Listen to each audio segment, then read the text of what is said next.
What is going on, guys? Welcome back to another episode of Ryan Meyer's Expeditions. Today we've got something really cool. So we're going diving with subscribers. Now, I've never met these kids before. They hit me up on YouTube and I told them, you know what? Let's go, let's do it. And the weather is looking absolutely gorgeous. One of the best ways to improve your diving, guys, is to go with people better than you. Now, I know that sounds great and that's not always super easy to find dive buddies and to find them better than you. But if you're the best one in your group, I promise your progress is not going to be nearly as fast as it would be if you hunted somebody down that was better than you to teach you. Now, that's for a couple reasons. I mean, obviously you're picking up skills from them, but more than that, you're diving in a little bit harder conditions. You're going a little bit deeper than you normally would with your buddies. If you're always the deepest one, then you're never pushing it. And to get better at this sport, I promise you, you guys have got to push it. Now, push it in a way that is safe. Push it on the days that it's flat and clear and there aren't a lot of fish around, and you've got that buddy that's really good and you know will have your back. Sometimes you go out here and there's just not a lot going on, and that's the time to tap your buddy on the shoulder and be like, yo, I'm gonna go deep, or hey, watch me, I'm gonna do a really long one. You simply cannot do that if you're diving with people that you're always the best one in the group. So guys, this is super important. This is another way that I personally got really good, was as I traveled around the world, I worked so hard to hunt them down. I would hunt down the guy that I knew was the best in that area. And I would learn all the local tricks from him, and I would pick that up, and I would pick up new skills every single time. So I've never met these kids before. I don't know what the plan is. Some of the beaches are still closed, so we're gonna have to kind of hike our way in. And that's completely legal. You're allowed to get to the shoreline. You're just not allowed to park in the parks. So it's another day in paradise out here in Hawaii, guys. I don't know where you are in the world, but I bet you wish you were here. Daniel? Yeah. Noah. Yeah. Sweet. So we got Noah and Daniel here. What are you guys looking for today? What's your plan? Daniel, you're looking for menpachis, huh? Yeah. Menpachis on a 3-prong. Yeah. Sweet. And how about you, Noah? What's the goal? Kole. Kole? Yeah. That's my goal too. I want a couple kole to go home with. So we got a serious walk ahead of us, huh? Yeah. And how long have you guys been diving for? For 5 years. 5 years, huh? Since summer. Since the summer, huh? Sweet. Okay, here. Load it up. Yeah. The boys brought along this gem known as Auntie Hulani that was their substitute teacher, but also a diving legend. And I found out she had filmed with Hawaiian Skin Diver magazine and a lot of the competition divers that dominated the sport just before I got into it. All those guys are like the OG legends to me, you know.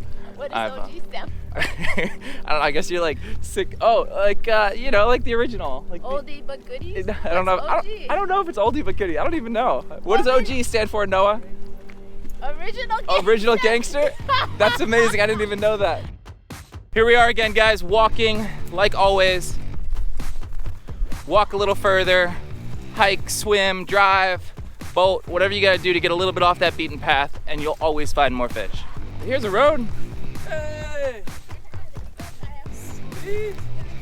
Did it! Come on, babies. Tee-hee. We're at new grounds for all of us, which is difficult, especially for the locals here. Everywhere you've been, it's because you have access to it, you can get there.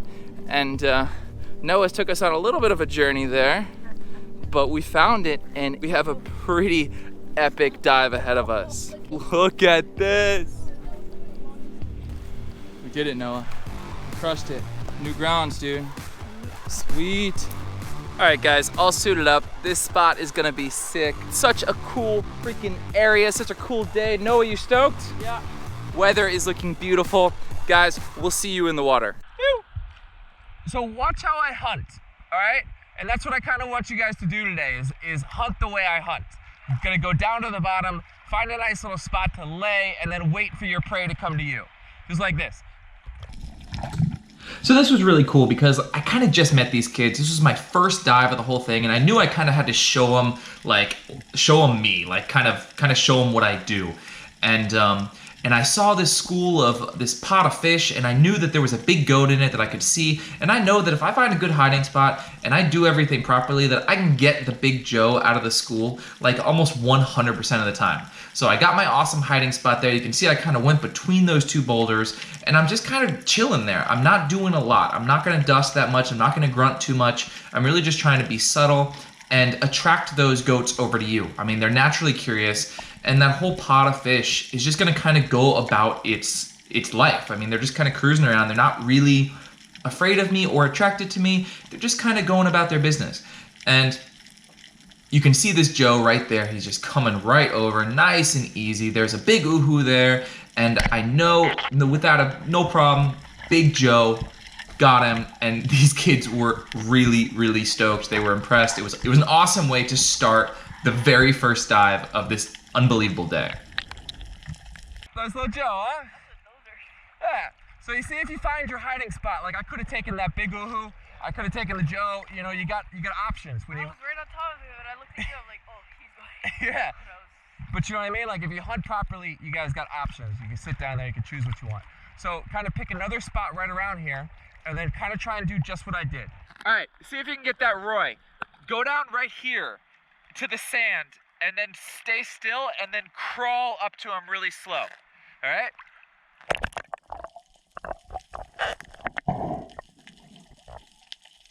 So I had actually never seen these kids dive, and I really didn't know what I was getting into.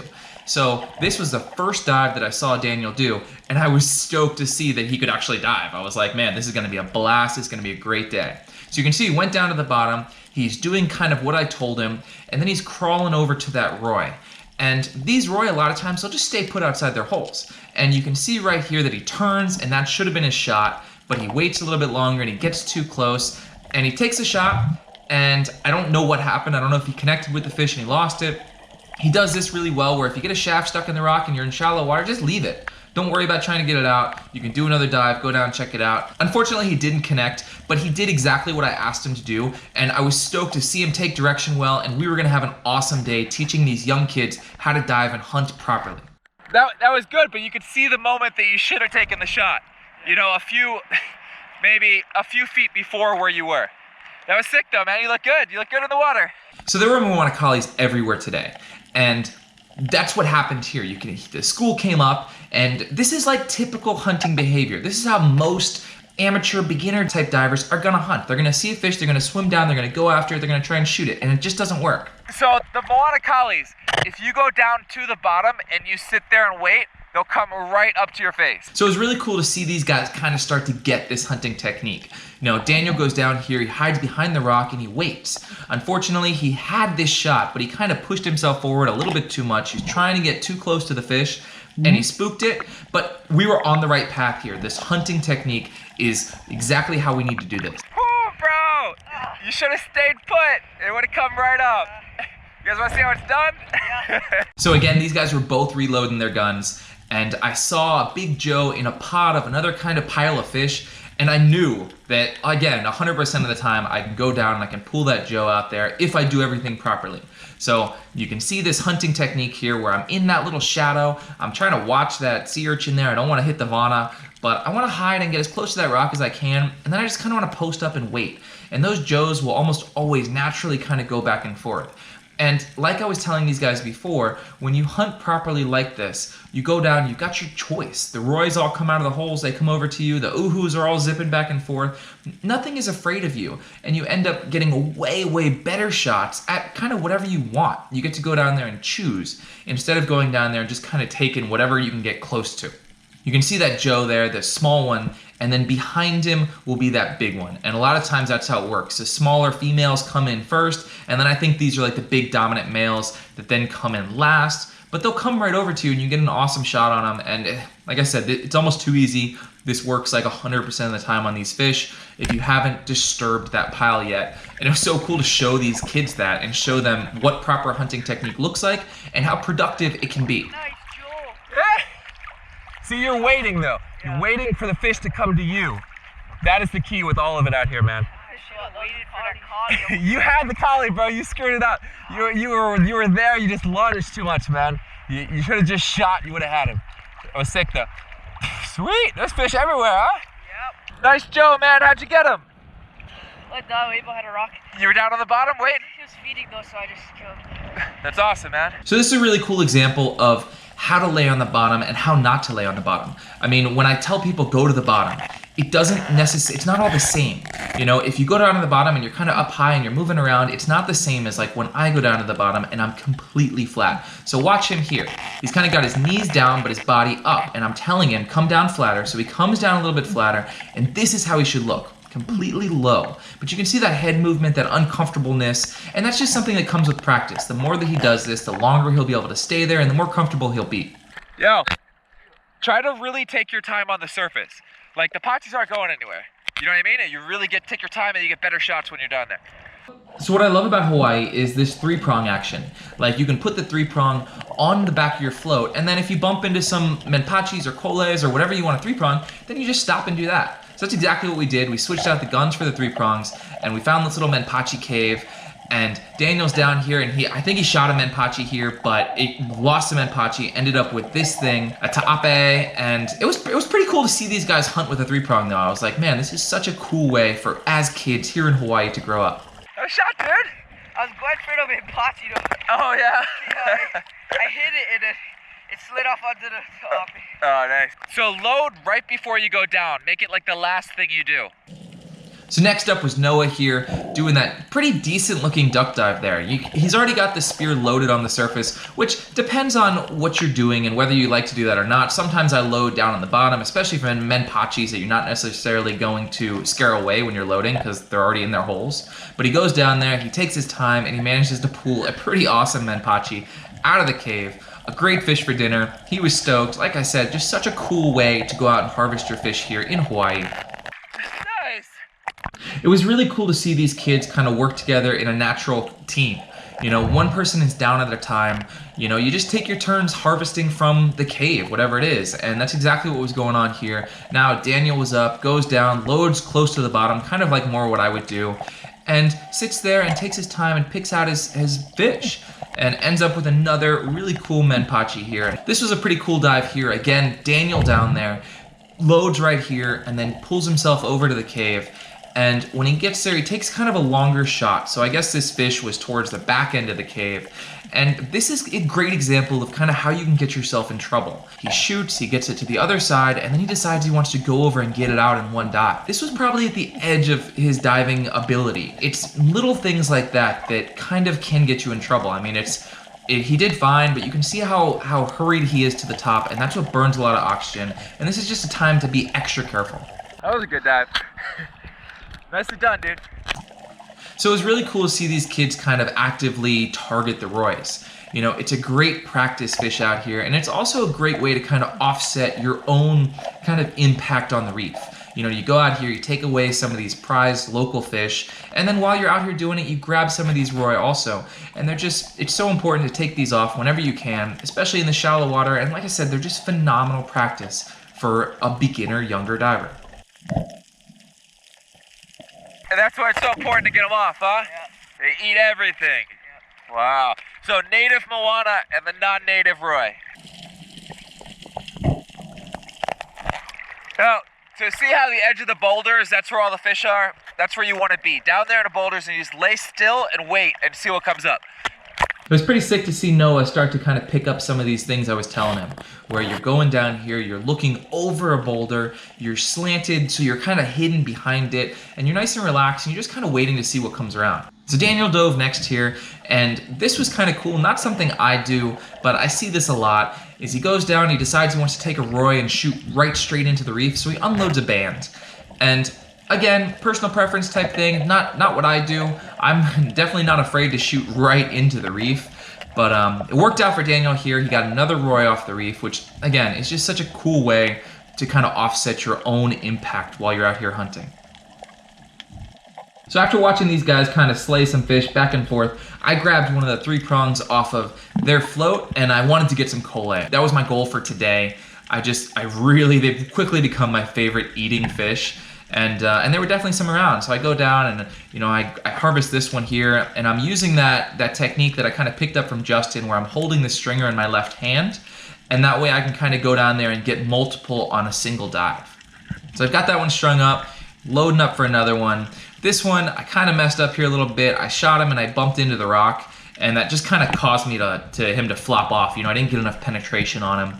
And this 3-prong is definitely a learning experience, so I'm stoked to be out here and pick up this new style of hunting, and definitely getting better and better at it at every time. Harvesting different fish, like just out here hunting all the different kind of random stuff that just weren't really my target species before. But now with the 3-prong, it added a whole new challenge level and a whole new level of fun. So everybody's been telling me about these hole, and I saw the school and I happened to have the 3-prong in my hand, and I thought I was gonna go like full ninja, you know, pull out all the stops to try and sneak up on this school and see what I could do. So I came down and I kind of hugged the shoreline. You know, these hole are way up there in that surf zone, right in that whitewater. And I thought I'd come up there and I'd be all sneaky like, and maybe I'd show these kids, you know, how it's done. And I came up there and I grabbed a hold of these rocks, and I'm trying to position myself in the swell and see how close I can get to that school. You can see them right there. And they just wanted nothing to do with me. And they really kind of, you know, I was helpless here. And so the kids grabbed the spear from me and they just dove right into that whitewater and started crushing them. It was pretty sick to see them kind of teach me how it's done. It was really, really cool to see these 2 young kids kind of get up there in the really shallow water and just hunt these hole. I mean, I remember watching these guys and being like, wow, this is such a cool way to grow up. This is such a cool way for any age kid to come out here and start attacking stuff that they can actually take home and feed their families and eat. And I remember thinking how cool it would be to have my own kids kind of growing up just like this, out there with their buddies in 3 feet of water, nice and safe, just kind of attacking these small fish.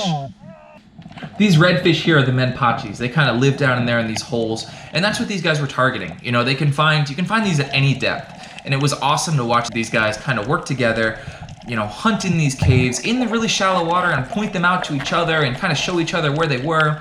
It was sick. It was really cool watching these guys get all excited and down there and just hunt these small fish that are so great to eat. So this dive was possibly like the favorite one that I filmed all day. I could see Daniel here targeting this big red uhu that was down there on the bottom feeding. And when I watched him do this dive, I kind of thought to myself, I'm like, wow, he's doing this dive bomb technique really, really well. And it was so sick to watch him slow down and really kind of glide on down to the bottom, kick really lightly, and then shoot this fish. So I just did a video about this, and he actually told me, he was like, yeah, I watched your video and I try to do it the same way. And I'm like, man, that is so, so cool. So I was really trying to show these kids today the proper way to hunt these Moana collies. And I saw some cruising around and I was like, I know if I go down here to the sand and I kind of just scratch and I just kind of wait, they'll come right over to my face. So Noah was up there on the surface. He had never shot one before, and I was really hoping to get him to kind of come down next to me and shoot one of these. You can see them there, they're kind of cruising around, and I guarantee that if I would have waited down there, they would have come right over to me. Noah comes down, he manages to connect with his first Moana collie ever. Wasn't the perfect hunting technique that I was looking for, but either way, this fish was going home. That's your first one? Yeah. That's not a bad one either. That's a good fish, dude. Nice. Thanks. So if you would have gone to the bottom though, they would have come right over to you. But still, that was sick, dude. That was sick. So speaking of stuff to work on, this is something that these kids definitely need to work on. You know, you really only want to have one guy down hunting at a time for a couple reasons. I mean, for one, obviously it's way safer. But for two, you don't want to scare each other's fish. I mean, everybody down there kind of want to hunt their own way. Daniel comes down here and he does exactly kind of what we're looking for. He posts up, he's waiting, and he almost shoots something else. And then the Moana collie comes right in front of him and he manages to shoot one. I think he said this was his third one ever. So that was pretty sick. Again, these are a trophy fish out here, prized fish that like I hunt out here all the time. They're one of my favorites to shoot. They're one of my favorites to eat. So it was so cool to see him kind of use the stuff I was showing him and kind of learn to hunt properly. And it was paying off. I mean, he was crushing fish. I didn't even see that. Bro, you almost didn't shoot it. You were this close to pull the trigger on something else. I heard someone go, and I looked over. That's awesome, man. Nice fish. So I didn't quite get it on camera, but Noah shot, I think this was his biggest uhu too. So again, sick to watch these guys hunt and get these quality fish. And it was unbelievable to watch them kind of learn right before my eyes. I couldn't let these kids have all the glory though, so I grabbed Noah's gun and I went out and I did a single dive in 70 feet and managed to shoot my personal best Moana Kali. Is that a beast? That's a golden. That's the biggest one. Oh, how cool is that? That's huge. Oh, this is so deep. It's not that deep, it's like 70 feet. Woo, how cool was that dive? Totally. Oh, amazing. We crushed it. We got a serious stringer of fish. And the 7-Eleven crab. And a 7-Eleven crab. Check that thing out. So how about you? You go down to the point? Just around the point and then just to that. okay. Yeah, I was looking in the cracks. Yeah. Three-pronging along. Yeah. Check out Auntie Stringer. Quality grinds right there. Ah. No, you did good. Good for the reef. Got some roys off. Oh, look at that. I think I shot my biggest Moana Kali ever. Like, I shoot Moana Kalis like every day, and I think this is my biggest one I've ever shot. Everybody shot good fish though. I mean, big uhus. Yes. Everybody got goats. Noah's first Moana Kali, right? Yeah. Huge munu on the 3-prong. Awesome. All right, loaded down. Got all the fish. We are so blessed. Mahalo ke akua. That's how we're rolling. We're gonna watch these guys carry all these fish home. This is gonna be really amusing. You already got a hole and a spike in it. What do you guys think? How far these guys make it with that trash bag of 30 pounds of fish? What an epic trip, guys. Couldn't have had better weather. Never seen, I don't know if I've ever done a dive with that many Moana Kalis around. And that size. Moana Kalis, Aveo Aveos, Big Joes. Oh, didn't make it very far. Seasoning them in the dirt. Seasoning them in the dirt, huh? Is that rare Hawaiian Red dirt. red dirt seasoning? Okay, Daniel, tell the camera how you got your uhu.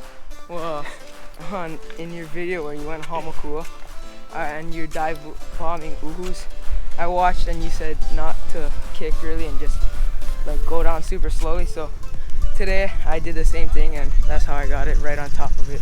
Sweet, you guys have fun? Yep. That was a freaking awesome dive, guys. We killed it. There were so many fish. I'm gonna go home and cook that Moana Kali. You guys are gonna do what? Same thing. Name it. You guys gonna steam your Kalis? Yeah? Sweet, kick-ass dive, Thanks guys. for coming. Awesome. We'll see you guys at home. We're gonna cook these up. Check out this fish, guys. Freaking monster. That is a Kali right there. Gypsy, you wanna see a fish? Oh, what do you think? She's like, eh, whatever. What we're gonna do, check that out. This thing's cool. All right, now I got the scales off. Just gonna pop the gills out.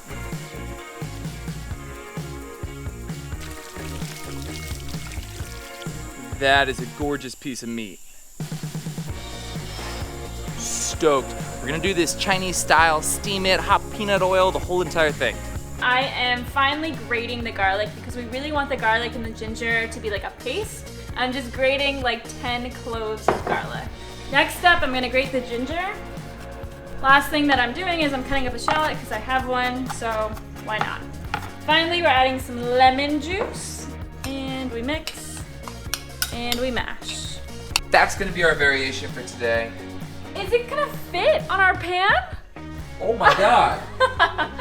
It's gonna be tight. What about diagonal? It's gonna be tight. That might work. Okay, after you've scored the fish, you're gonna stuff each little score with just enough of the paste to fill it up. We're done with this side, so we've salted it, we've peppered it, and now we're gonna flip it over and fill the other side.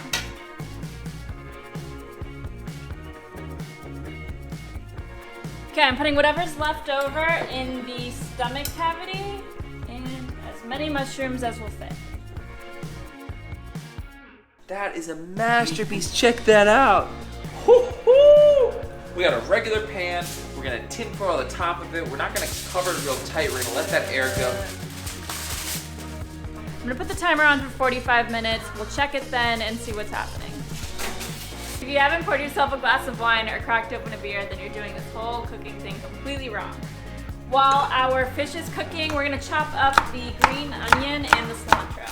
We just pulled this thing out of the oven and it looks incredible.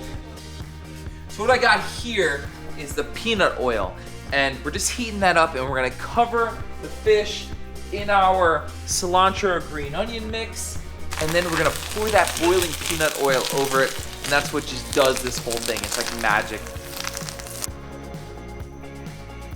Can we chili pepper water it?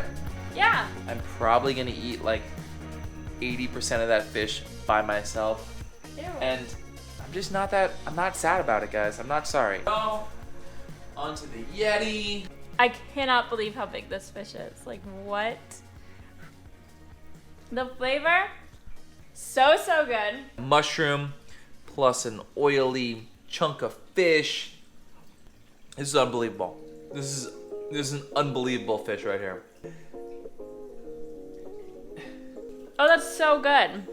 It's got like a very light fishy flavor, but not like overly fishy. Like you can taste the ginger and the garlic. A little fish mouthy flavor, like the fish lips. Everybody told me we gotta eat the Moana Kali lips, and I already said that this is a sacred portion of the fish, and as a gentleman, I would give that to Sam. So, what's you? How do you eat it? You just eat it. Is this real? No, it's real. I think so. No, I know so. Eat it. Oh, it just pulls right apart. Look at that. Wait, is this real? Yeah, it's a real thing. Okay, here's a there little you chunk go. of lip. There you go, a little chunk of lips. Can I What's eat your you? lip? You can't eat my lip, you can eat that lip. No. Eat it for the camera. See? Eat it. It looks chewy. No, it looks delicious. Eat it and tell us what you think. Oh, wow. Is that magic? Are we gonna fight over the lips from now on? You wouldn't like it. Nope. You would not like it. Get out of here. No, you wouldn't like it. She's literally stealing lips, guys. You really wouldn't like it. Oh my god. What are you doing? Are you really taking the lips off? Are these the chicharrones? I promise you wouldn't like it.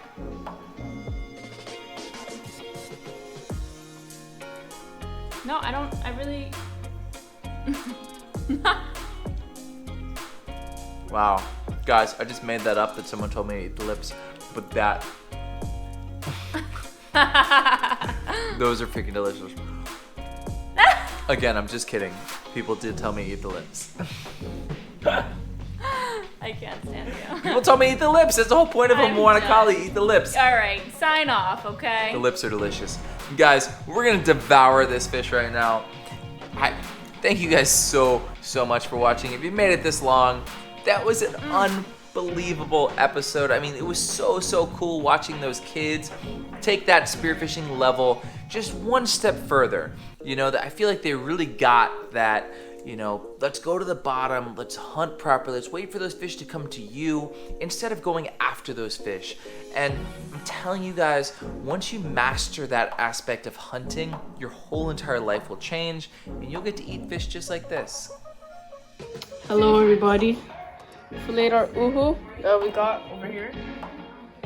And filleted up, and my dad made a sauce. And we put it in that, and we're gonna throw it on in the pan after and deep fry that, fish nuggets. Then over here we have our fish, Moana Kali, over here, munus, velvel, kole, that's the alihi, mempachi, another mempachi, and then the ohole. Hey, don't forget that.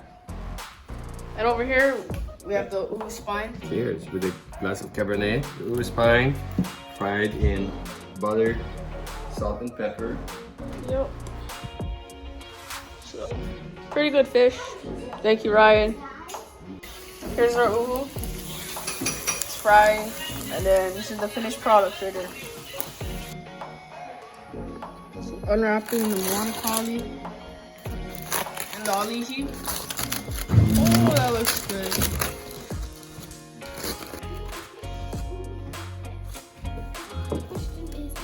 Look at that Moana Kali and alihi mama.